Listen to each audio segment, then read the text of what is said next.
Hi hello ನಮಸ್ಕಾರ. UK buy YouTube ಚಾನಲ್ಗೆ ತಮ್ಮೆಲ್ಲರಿಗೂ ಸ್ವಾಗತ ಸುಸ್ವಾಗತ. ಇವತ್ತಿನ ಕ್ಲಾಸಿನಲ್ಲಿ ಏನು ನೋಡೋದಂದರೆ ದ್ವಿತೀಯ PUC ಮಾದರಿ ಪ್ರಶ್ನೆ ಪತ್ರಿಕೆ 1 ಅದು ಇತಿಹಾಸ, ಕರ್ನಾಟಕ ಸರ್ಕಾರ ಶಾಲಾ ಪರೀಕ್ಷೆ ಮತ್ತು ಮೌಲ್ಯ ನಿರ್ಣಯ ಮಂಡಳಿ ಒದಗಿದ ಮಾದರಿ ಪ್ರಶ್ನೆ ಪತ್ರಿಕೆ 1. ಹಾಗೆ ಮಾದರಿ ಪ್ರಶ್ನೆ ಪತ್ರಿಕೆಯಲ್ಲಿ ಕೀ ಉತ್ತರಗಳನ್ನು ನೋಡೋಣ. ವೆರಿ ಇಂಪಾರ್ಟೆಂಟ್ ಕ್ವಶನ್ ಪೇಪರ್, 80ಕ್ಕೆ 80 ಅಂಕಗಳನ್ನು ಕೊಡುವಂಥ ಕ್ವಶನ್ ಪೇಪರ್ ಇದು. Very important. ಈಗ ಪ್ರಶ್ನೆ ಮತ್ತು ಉತ್ತರಗಳನ್ನು ನೋಡೋಣ. ಭಾಗ ಎ ಒಳಗೆ ನೋಡೋದಂದರೆ ಕೊಟ್ಟಿರುವ ಆಯ್ಕೆಗಳಲ್ಲಿ ಸೂಕ್ತವಾದ ಉತ್ತರಗಳನ್ನು ಬರೆಯಿರಿ. ಅಂದರೆ ಇವು MCQ 5 ಇರುತ್ತೆ, ಸರಿಯಾಗಿ ನೋಡಿ ಬರೀಬೇಕಾಗುತ್ತೆ. ಇಲ್ಲಿ ಪ್ರಶ್ನೆ 1 ಏನು ಕೊಟ್ಟಿದ್ದಾರೆ ಅಂದರೆ ಪ್ರತಿಪಾದನೆ ಎ ಸಿಂಧು ನಾಗರಿಕತೆಯ ಪ್ರಪಂಚದ ನಾಗರಿಕತೆಗಳಲ್ಲಿ ಒಂದಾಗಿದೆ. ಕಾರಣ ಏನಂತ ಕೇಳಿದರೆ ಇದು ಈಜಿಪ್ಟ್, ಮೆಸೊಪೊಟೇಮಿಯಾ ಮತ್ತು ಚೀನಾ ನಾಗರಿಕತೆಗಳ ಸಮಕಾಲೀನ ನಾಗರಿಕತೆಯಾಗಿದೆ ಅಂತ ಹೇಳಿದ್ದಾರೆ. ಇಲ್ಲಿ ಸರಿಯಾದ ಉತ್ತರ ನೋಡಬೇಕಾದ್ರೆ ಆಪ್ಷನ್ಸ್ ಒಳಗೆ ಸಿ, ರೆಡ್ ಮಾರ್ಕ್ನಲ್ಲಿ ಕೊಟ್ಟ ಹಾಗೆ ಸಿ, ಎ ಮತ್ತು ಆರ್ಗಳೆರಡು ಸರಿಯಾಗಿವೆ ಹಾಗೂ RA ನ ಸರಿಯಾದ ವಿವರಣೆಯಾಗಿದೆ. ಇದು ಸರಿಯಾದ ಉತ್ತರ ಆಗಿದೆ. ಹಾಗೆ ಮುಂದಿನ ಪ್ರಶ್ನೆ ನೋಡೋಣ. ಎರಡನೇ ಪ್ರಶ್ನೆಯಾದಂಥ ಶಾತವಾಹನರ ರಾಜಧಾನಿ ಪ್ರತಿಷ್ಠಾನ ಪ್ರಸ್ತುತ ಕಂಡುಬರುವ ರಾಜ್ಯ ಅಂತ ಕೇಳಿದ್ದಾರೆ. ಅಂದರೆ ಶಾತವಾಹನರ ರಾಜಧಾನಿ ಅದಂತ ಕೇಳಿದ್ದಾರೆ. ಇದು ಸರಿಯಾದ ಉತ್ತರ ರಾಜ್ಯ Maharashtra. D, options D Maharashtra. Options D Maharashtra. ಮುಂದಿನ ಪ್ರಶ್ನೆ ಮೂರನೆಯದು. ಎರಡನೇ ತೈರಾನ್ ಯುದ್ಧದ ಇರುವ ನಡುವೆ ನಡೆಯಿತು. ಅಂದರೆ ಎರಡನೇ ತೈರಾನ್ ಯುದ್ಧದ ಇವರುಗಳ ನಡುವೆ ನಡೆದಿತ್ತು ಯಾರ್ಯಾರು? ಅಂದರೆ ಎರಡನೇ ತೈರಾನ್ ಕದನವು ಯಾರ ಮಧ್ಯೆ ನಡೆಯಿತು ಅಂದಂಗೆ. ಬಿ ಆಪ್ಷನ್ಸ್ ಮೊಹಮ್ಮದ್ ಘೋರಿ ಮತ್ತು Prithviraj Chauhan. Very important question ಇದು. ಮೊಹಮ್ಮದ್ ಘೋರಿ ಮತ್ತು ಪೃಥ್ವಿರಾಜ್ ಚೌಹಾಣ್. ಹಾಗೆಯೇ ಮುಂದಿನ ಪ್ರಶ್ನೆ 4. ವಿಶಿಷ್ಟಾದ್ವೈತ ಸಿದ್ಧಾಂತವನ್ನು ಪ್ರತಿಪಾದಿಸಿದವರು ಯಾರು ಅಂತ ಕೇಳಿದ್ದಾರೆ. ಸರಿಯಾದ ಉತ್ತರ ರಾಮಾನುಜಾಚಾರ್ಯರು. ವೆರಿ ಇಂಪಾರ್ಟೆಂಟ್ ಕ್ವಶನ್ ಇದು. ವಿಶಿಷ್ಟಾದ್ವೈತ ಸಿದ್ಧಾಂತವನ್ನು ಪ್ರತಿಪಾದಿಸಿದವರು. ಹಾಗೆ ಇದೇ ರೀತಿ ಪ್ರಶ್ನೆಗಳು ಬರುತ್ತೆ. ದ್ವೈತ ಸಿದ್ಧಾಂತ ಪ್ರತಿಪಾದಿಸಿದರೆ ಯಾರು? ವೆರಿ ಇಂಪಾರ್ಟೆಂಟ್ ಅದ್ವೈತ. ಈ ರೀತಿ ಪ್ರಶ್ನೆಗಳು ಸಹ ಬರುತ್ತೆ. ಹಾಗೆ ಮುಂದಿನ ಪ್ರಶ್ನೆ ನೋಡೋಣ. ಮುಂದಿನ ಪ್ರಶ್ನೆ MCQನಲ್ಲಿ 5ನೇ ಪ್ರಶ್ನೆ ಆದಂಥ ಪ್ರಶ್ನೆ 5. ಭಾರತೀಯ ರಾಷ್ಟ್ರೀಯ ಕಾಂಗ್ರೆಸ್ ಮೊದಲ ಅಧಿವೇಶನ ನಡೆದ ವರ್ಷ ಅದಂತ ಕೇಳಿದ್ದಾರೆ. ವರ್ಷ 1885. ಕಾಂಗ್ರೆಸ್ನ ಹುಟ್ಟಿದ ಸ್ಥಾಪನೆಯಾಗಿದ್ದು ವರ್ಷನೂ ಇದೆ 1885. Very important question paper. ಇದು 5 ಕ್ವಶನ್ಗಳಿವೆ. ವೆರಿ ಇಂಪಾರ್ಟೆಂಟ್ ಕ್ವಶನ್ ಇವು. ಫಿಕ್ಸ್ ಕ್ವಶನ್ ಅಂತ ಹೇಳ್ಬೋದು. ಹಾಗೆ ಮುಂದಿನ ಪ್ರಶ್ನೆಗಳಿಗೆ ಹೋಗೋಣ.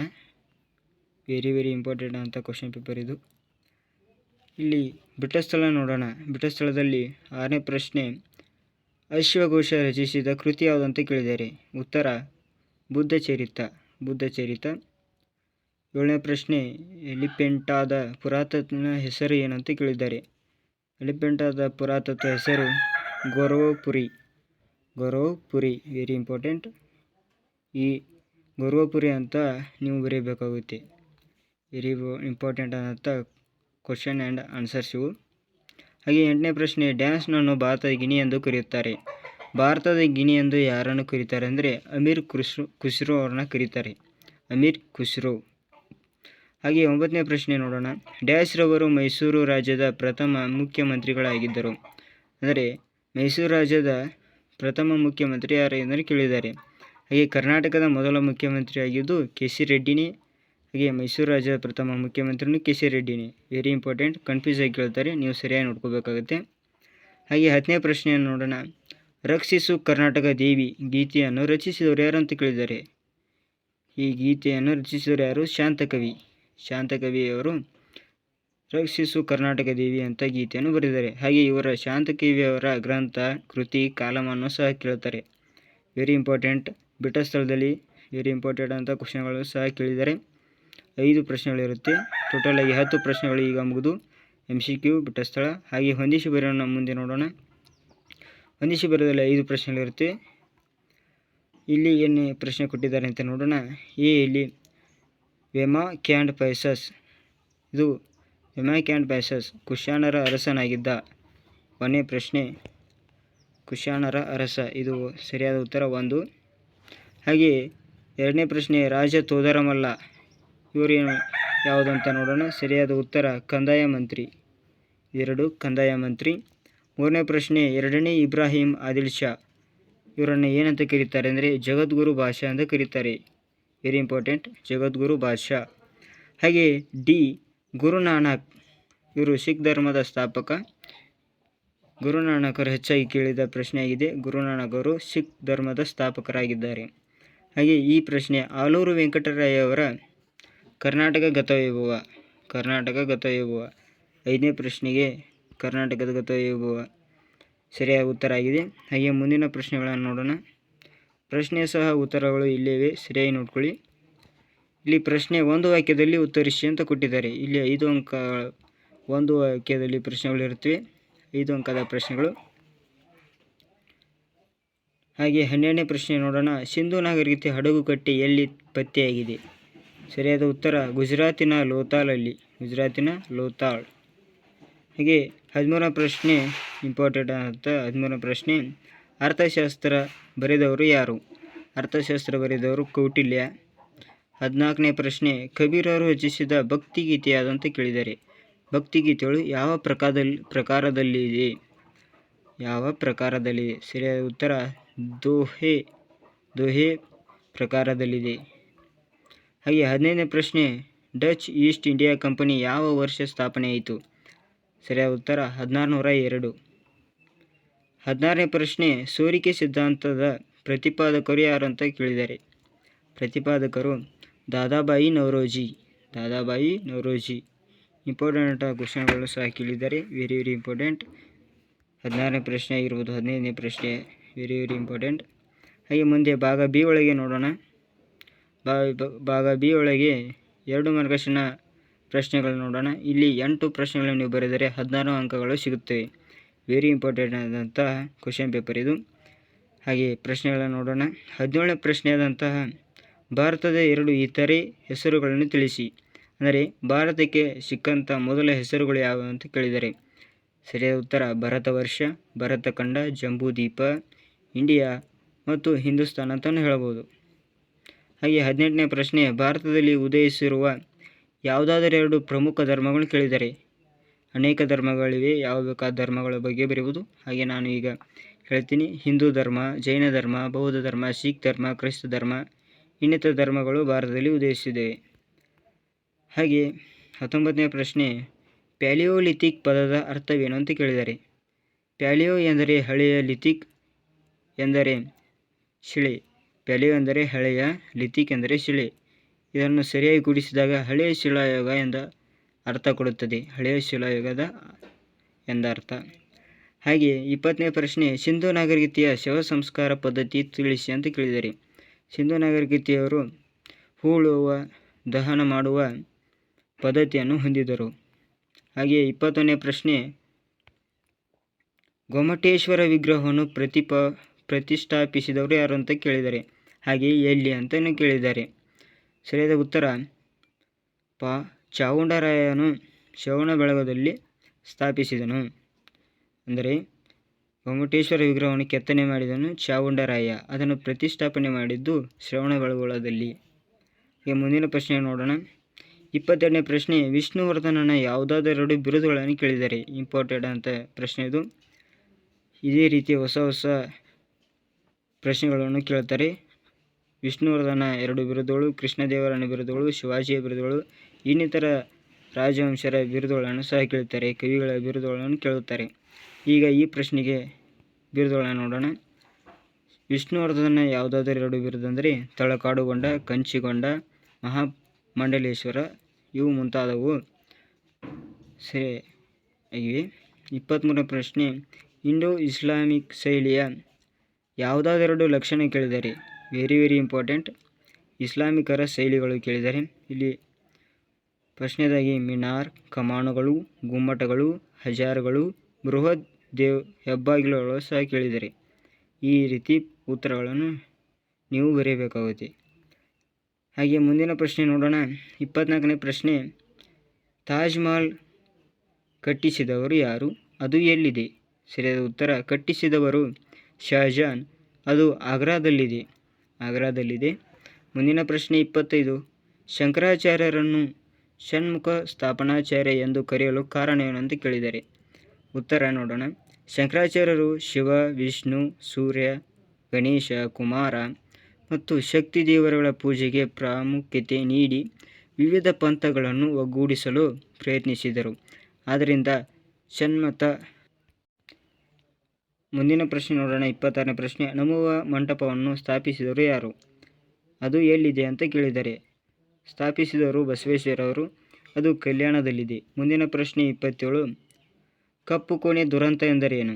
ಕಪ್ಪು ಕೋಣೆಯ ದುರಂತ ಎಂದರೆ ಸಿರಾಜುದ್ದೌಲನ ಕಲ್ಕತ್ತಾ ಆಕ್ರಮಣದ ವೇಳೆ 146 ಇಂಗ್ಲಿಷರನ್ನು ಬಂಧಿಸಿದ. 15x18 ಅಡಿಯಾದ ವಿಸ್ತಾರದ ಕೋಣೆಯಲ್ಲಿ ಕೊಠಡಿಯಿದ್ದನು. ಅದರಲ್ಲಿ 120 ಜನ ಉಸಿರುಗಟ್ಟಿ ಮರಣ ಹೊಂದಿದರು. ಇದನ್ನೇ ಕಪ್ಪು ಕೋಣ ದುರಂತ ಎಂದು ಕರೆಯುತ್ತಾರೆ. ಇದು ವೆರಿ ಇಂಪಾರ್ಟೆಂಟ್ ಅಂತ ಕ್ವಶನ್. ಕಪ್ಪು ಕೋಣೆಯ ದುರಂತ. ಹಾಗೆ ಮುಂದಿನ ಪ್ರಶ್ನೆ ನೋಡೋಣ. 28ನೇ ಪ್ರಶ್ನೆ. ಭಾರತದ ಪ್ರಥಮ ಸ್ವಾತಂತ್ರ್ಯ ಸಂಗ್ರಾಮದ ವಿಫಲತೆಗೆ ಕಾರಣವಾದ 2 ಕಾರಣಗಳನ್ನು ಬರೆಯಿರಿ ಎಂದರ. ಕಾರಣಗಳು: 1. ಇದು ರಾಷ್ಟ್ರೀಯ ಲಕ್ಷಣಗಳನ್ನು ಹೊಂದಿರಲಿಲ್ಲ. 2. ದಂಗೆಕೋರರಲ್ಲಿ ಸಮಾನತೆ ಉದ್ದೇಶವಿರಲಿಲ್ಲ. 3. ಸರಿಯಾದ ನಾಯಕತ್ವ ಶಾಸ್ತ್ರವಿರಲಿಲ್ಲ. 4. ಸುಶಿಕ್ಷಿತ ಭಾರತೀಯರು ದಂಗೆಯನ್ನು ಬೆಂಬಲಿಸಲಿಲ್ಲ. ಇದು ಸರಿಯಾದ ಉತ್ತರಗಳಾಗಿವೆ. ಹಾಗೆ ಮುಂದಿನ ಪ್ರಶ್ನೆ. ರೈತವಾರಿ ಪದ್ಧತಿ ಎಂದರೇನು? ರೈತವಾರಿ ಪದ್ಧತಿ ಅಂದರೆ ನೋಡೋಣ. ಬ್ರಿಟಿಷ್ ಈಸ್ಟ್ ಇಂಡಿಯಾ ಕಂಪನಿ ನಿಗದಿತ 50% ಕಂದಾಯ ನಿಯಮಿತವಾಗಿ ಕೊಡುವ ಷರತ್ತಿನ ಮೇಲೆ ರೈತರೊಂದಿಗೆ ನೇರ ಒಪ್ಪಂದ ಮಾಡಿಕೊಂಡು ಭೂಮಾಲೀಕತ್ವವನ್ನು ರೈತರಿಗೆ ನೀಡುವ ಪದ್ಧತಿ ರೈತವಾರಿ ಪದ್ಧತಿ. ಇವು ವೆರಿ ಇಂಪಾರ್ಟೆಂಟ್ ಅಂತ ಕ್ವಶನ್ಗಳು. MCQ. ಬಿಟ್ಟ ಸ್ಥಳ ಹೊಂದಿಸಿ ಬರೆಯಿರಿ. 1 ವಾಕ್ಯ 2 ವಾಕ್ಯ ವೆರಿ ಇಂಪಾರ್ಟೆಂಟ್. ಹಾಗೆ ಮುಂದಿನ ಪ್ರಶ್ನೆಗಳ ನೋಡಿ. ಭಾಗ ಸಿ ಒಳಗಿವೆ. ವೆರಿ ಇಂಪಾರ್ಟೆಂಟ್ ಅಂತ ಕ್ವಶನ್ಗಳು ಇವು. ನೀವು ನೋಡಿ ಅಂತ ಹೇಳುತ್ತಾ ಚೋಳರ ಗ್ರಾಮೀಣತೆ ವಿವರಿಸಿ. Very important. ಸರಿಯಾಗಿ ನೋಡ್ಕೊಳ್ಳಿ. ಹೀಗೆ ಮುಂದಿನ ಪ್ರಶ್ನೆಗಳು ವೆರಿ ಇಂಪಾರ್ಟೆಂಟ್. ಹೀಗೆ 30ನೇ ಪ್ರಶ್ನೆ. ಶಿವಾಜಿಯ ದಿಗ್ವಿಜಯಗಳನ್ನು ಬರೆಯಿರಿ ಎಂದರೆ. ದಿಗ್ವಿಜಯ ವಿವರಿಸಿ ಎಂದರೆ ಶಿವಾಜಿಯ ಬಗ್ಗೆ ಬರೆಯಬೇಕಾಗುತ್ತೆ. ಆಡಳಿತ, ಶಿವಾಜಿಯ ದಂಗೆಗಳು, ಶಿವಾಜಿಯ ದಿಗ್ವಿಜಯ ಇನ್ನಿತರಗಳ ಬಗ್ಗೆ ಬರೆಯಬೇಕಾಗುತ್ತೆ. ಅವರ ಆಡಳಿತ. ಹೀಗೆ ಮುಂದಿನ ಪ್ರಶ್ನೆ 32. ಸ್ವಾಮಿ ವಿವೇಕಾನಂದ ವ್ಯಕ್ತಿತ್ವವನ್ನು ಚರ್ಚಿಸಿ ಎಂದರೆ. ಸ್ವಾಮಿ ವಿವೇಕಾನಂದರ ಜನನ ಬರೆಯಬೇಕಾಗುತ್ತೆ. ಅವರ ಧರ್ಮ, ಅವರು ಎಲ್ಲಿ ಭಾಷಣ ಮಾಡಿದರು, ಅವರ ಸ್ಥಾಪನೆಯಾದಂತಹ ಮಿಷನ್ ಯಾವುದು, ಇನ್ನಿತರಗಳ ಬಗ್ಗೆ ಬರೆಯಬೇಕಾಗುತ್ತೆ. ಅವರ ಗ್ರಂಥ ಯಾವುದು ಅಂತ ಬರೆಯಬೇಕಾಗುತ್ತೆ. ಹಾಗೆ ಮುಂದಿನ ಪ್ರಶ್ನೆ 33. ರಾಷ್ಟ್ರೀಯತೆಯ ಉದಯಕ್ಕೆ ಕಾರಣವಾದ ಅಂಶಗಳನ್ನು ಯಾವುವು ಅಂತ ಕೇಳಿದ್ದಾರೆ. ಈ ರೀತಿ ಕಾರಣಗಳಿವೆ. ಅಂಶಗಳನ್ನು ನೀವು ಸರಿಯಾಗಿ ನೋಡಿಕೊಳ್ಳಿ. ವೆರಿ ಇಂಪಾರ್ಟೆಂಟ್ ಅಂತ ಕ್ವಶನ್ ಪೇಪರ್ ಆ್ಯಂಡ್ ಆನ್ಸರ್ಗಳಿವೆ. ಸರಿಯಾಗಿ ನೋಡ್ಕೊಂಡು ಬರೆಯಬೇಕಾಗುತ್ತೆ. Very important. ಭಾಗ ಡಿ ಒಳಗೆ ನೋಡಬೇಕಾದ್ರೆ 2 ಪ್ರಶ್ನೆಗಳನ್ನು 30 ವಾಕ್ಯದಲ್ಲಿ ಉತ್ತರಿಸಿ ಎಂದರೆ. ಅಂದರೆ 2 ಪ್ರಶ್ನೆಗಳು ಬರೆದರೆ ನೀವು 20 ಅಂಕಗಳನ್ನು ಪಡೆಯಬಹುದು. ಒಂದು ಪ್ರಶ್ನೆಗೆ 10 ಅಂಕಗಳು, ಇನ್ನೊಂದು ಪ್ರಶ್ನೆಗೆ 10 ಅಂಕ. ಸರಿಯಾಗಿ 20 ಅಂಕಗಳನ್ನು ಪಡೆಯಬಹುದು. ಇಲ್ಲಿ ವೆರಿ ಇಂಪಾರ್ಟೆಂಟ್ ಅಂತ ಬುದ್ಧನ ಜೀವನ ಮತ್ತು ಬೋಧನೆಗಳನ್ನು ಕೇಳಿದ್ದಾರೆ. ಬುದ್ಧನ ಮತ್ತು ಜೀವನ ಬೋಧನೆ ವೆರಿ ಇಂಪಾರ್ಟೆಂಟ್. ನೀವು ಸರಿಯಾಗಿ ನೋಡಿ. ಪೀಠಿಗೆ ಬರೆಯಬೇಕಾಗುತ್ತೆ. ಅವರ ಆರಂಭಿಕ ಜೀವನ, ಜ್ಞಾನೋದಯ, ಅವರ ನಿರ್ಮಾಣ, ಇನ್ನಿತರ ಬಗ್ಗೆ, ಅವರ ಅಷ್ಟದೈತ್ಯ, ಇನ್ನಿತರ ಬಗ್ಗೆ ಬರೆಯಬೇಕಾಗುತ್ತೆ. ಉಪಸಂಹಾರ ಸಹ ಬರೆಯಬೇಕು. Very important. ಹಾಗೆ ಗುಪ್ತರ ಕಾಲದ ಸುವರ್ಣಯುಗ ಎಂದು ಏಕೆ ಕರೆದರೆ ಅದನ್ನು ವಿವರಿಸಿ ಅಂದರೆ. ವೆರಿ ಇಂಪಾರ್ಟೆಂಟ್ ಆದ ಗುಪ್ತರ ಕಾಲದ ಸುವರ್ಣಯುಗ. ಇದು ಸಮುದ್ರಗುಪ್ತನ ಆಡಳಿತದಲ್ಲಿ ಸುವರ್ಣಯುಗ ಆಗಿತ್ತು. ವೆರಿ ಇಂಪಾರ್ಟೆಂಟ್ ಅಂತ ಸಬ್ ಪಾಯಿಂಟ್ಗಳು ಹಾಕಿ ಇಲ್ಲಿ ತೋರಿಸಲಾಗಿದೆ ನೋಡಿ. Very important. ನೀವು ಸರಿಯಾಗಿ ನೋಡ್ಕೊಂಡ್ರೆ ಫಿಕ್ಸ್ 80 ಅಬೌವ್ 80 ತೋತೀರ. ಇದು ಕ್ವಶನ್ ಪೇಪರ್ ಮಾಡಲ್ ವೆರಿ ಇಂಪಾರ್ಟೆಂಟ್ ಆಗಿದೆ. ಹಾಗೆ ಮುಂದಿನ ಪ್ರಶ್ನೆಗಳನ್ನು ನೋಡೋಣ. ಮುಂದಿನ ಪ್ರಶ್ನೆ ಆದಂಥ 36ನೇ ಪ್ರಶ್ನೆ. ವಿಜಯನಗರ ಕಾಲದ ಧರ್ಮ, ಸಾಹಿತ್ಯ, ಕಲೆ, ವಾಸ್ತುಶಿಲ್ಪಗಳ ಬಗ್ಗೆ ಬರೆಯಬೇಕಾಗುತ್ತೆ. ವೆರಿ ಇಂಪಾರ್ಟೆಂಟ್ ಅಂತ ಧರ್ಮ, ಶಿಕ್ಷಣ, ಸಾಹಿತ್ಯ, ದೇವಾಲಯಗಳಂಥ ಕಲೆ ಮತ್ತು ವಾಸ್ತುಶಿಲ್ಪಗಳು ಸಹ ಇಲ್ಲಿ ನೀಡಲಾಗಿದೆ. ಸರಿಯಾಗಿ ಲಕ್ಷಣಗಳು ನೋಡಿ ಬರೆಯಿರಿ. Very important. ಮುಂದಿನ ಪ್ರಶ್ನೆ ನೋಡೋಣ.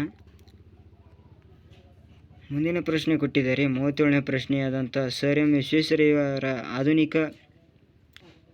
ಆಧುನಿಕ ಮೈಸೂರಿನ ನಿರ್ಮಾಪಕ ಎಂದು ಕರೆಯುತ್ತಾರೆ. ಅವರನ್ನು ಮೈಸೂರಿನ ನಿರ್ಮಾಪಕ ಎಂದು ಹೇಗೆ ಕರೆಯುತ್ತಾರೆ ಅಂತ ಪೀಠಿಕೆಯಲ್ಲಿ ಹಾಕಬೇಕು. ಆಮೇಲೆ ಅವರ ಸುಧಾರಣೆಯ ಬಗ್ಗೆ ಬರೆಯಬೇಕಾಗಿದೆ. ಕೈಗಾರಿಕಾ ಅಭಿವೃದ್ಧಿ, ಶೈಕ್ಷಣಿಕ ಸುಧಾರಣೆ ಮತ್ತು ಇದರ ಸುಧಾರಣೆ, ಅವರ ಕೃತಿಗಳು ಯಾವುವು ಅಂತ ಬರೆಯಬೇಕಾಗುತ್ತೆ. ಹಾಗೆ ಉಪಸಂಹಾರ ಬರೆದರೆ ಆರಾಮ್ ನೀವು 10ಕ್ಕೆ 10 ಅಂಕಗಳನ್ನು ಪಡೆಯಬಹುದು. Very important. ಆಗ ಭಾಗ ಈ ಒಳಗೆ ನೋಡೋಣ. ಭಾಗ ಈ ಒಳಗೆ ನೋಡಿದರೆ ಕ್ರಮಗಳನ್ನು ಬರೆಯಿರಿ ಅಂತ ಕೊಟ್ಟಿದ್ದಾರೆ. ಇಲ್ಲಿ 4 ಅಂಕಗಳನ್ನು ನೀವು ಆರಾಮಾಗಿ ಪಡೆಯಬಹುದು. ಇಸ್ವಿ, ಕ್ರಿಸ್ತ ಶಕ, ಕ್ರಿಸ್ತ ಪೂರ್ವ ಯಾವ ಅಂತ ನೀವು ಸರಿಯಾಗಿ ನೋಡಿದರೆ ಆರಾಮ್ ಪ್ರಶ್ನೆಗಳನ್ನು ಬರೆಯಬಹುದು. ಇಲ್ಲಿ ಪಾಣಿಪತ್ ಕದನ ಬರೆಯಬಹುದು. ಯಾವ ಇಶ್ಯೂ ಅಂತ ಕೊಡಲಾಗಿದೆ. ಕಾಲಾನುಕ್ರಮ ಅಂದರೆ ಇಲ್ಲಿ ಕ್ರಿಸ್ತ ಶಕ, ಕ್ರಿಸ್ತ ಪೂರ್ವ ಏರಿಳಿತಗಳ ಬಗ್ಗೆ ಬರೆಯಬೇಕಾಗುತ್ತೆ. ಸರಿಯಾಗಿ ಇಶ್ಯೂ ನೋಡ್ಕೊಂಡು ನೀವು ಬರೀಬೇಕಾಗುತ್ತೆ. ಮುಂದಿನ ಪ್ರಶ್ನೆ ನೋಡೋಣ. ಮುಂದಿನ ಪ್ರಶ್ನೆ ಆದಂತಹ ಇದು ಐತಿಹಾಸಿಕ ಸ್ಥಳಗಳನ್ನು ಗುರುತಿಸುವಂಥ ಪ್ರಶ್ನೆ. ಇಲ್ಲಿ 10 ಅಂಕಗಳನ್ನು ಪಡೆಯಬಹುದು. ನೀವು 10 ಅಂಕಗಳು ವೆರಿ ಇಂಪಾರ್ಟೆಂಟ್ ಆಗಿರುತ್ತೆ. 30ನೇ ಪ್ರಶ್ನೆಯಲ್ಲಿ ಪಾಟಲಿಪುತ್ರ, ಬಾದಾಮಿ, ಆಗ್ರಾ, ಬಾಂಬೆ, ಜಲಿಯನ್ವಾಲಾ ಬಾಗ್ಗಳಂತಹ ಐತಿಹಾಸಿಕ ಸ್ಥಳಗಳನ್ನು ಕೊಟ್ಟಿದ್ದಾರೆ. ಭಾರತ ನಕ್ಷೆಯನ್ನು ಸಹ ಕೊಟ್ಟಿರ್ತಾರೆ. ಅದರಲ್ಲಿ ನೀವು ವೆರಿ ಇಂಪಾರ್ಟೆಂಟ್ ಆಗಿ ನೀವು ಬರೀಬೇಕಾಗುತ್ತೆ.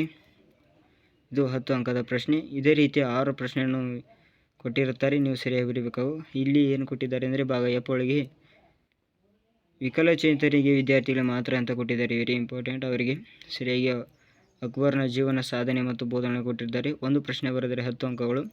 ಇಲ್ಲಿ ಪಾಟಲಿಪುತ್ರ ಬಗ್ಗೆ ನೀವು ಈ ರೀತಿ ಬರೀಬೇಕಾಗುತ್ತೆ. ಪಾಯಿಂಟ್ ಹಾಕಿ.